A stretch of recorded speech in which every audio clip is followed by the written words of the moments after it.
সম্ভাবনা অসীম। এই জাতির যে তরুণ সম্প্রদায়, তার যে সৃজনশীলতা, তার যে উদ্যম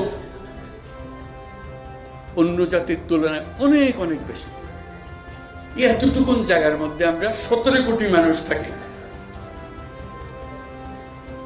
এই 17 কোটি মানুষকে আমরা আরো বহু উপরে নিয়ে যেতে পারি শুধু এই গুতাগুতি মারামারি খুনাখুনি এটার থেকে বাঁচছে, আর তো কিছু নেই। ওরা তো জানে সবাই কি করতে হবে।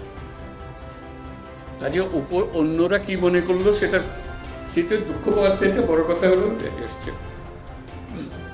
বড় কথা হলো যে আমরা নিজেদেরকে কি দেখতে চাই, আমাদের স্বপ্নটাকে, আমাদের স্বপ্ন আমরা বাস্তবায়ন করব। এবং আমাদের স্বপ্ন বাস্তব, আমাদের যে স্বপ্ন, আমাদের যে ক্ষমতা, এটা যদি আমরা করি, পৃথিবীর মানুষ এমনি ভাবা দেবে। পৃথিবীর বহু দেশে তো যাই, কাজে দেখি এর চাইতে ঘনিষ্ঠ একটা জাতি, পরিবারভুক্ত জাতি খুব কম দেশে আছে। আমরা ভাগ্যবান জাতি সেই হিসেবে। কাজেই আমাদেরকে সেই লক্ষ্যে যেতে হবে।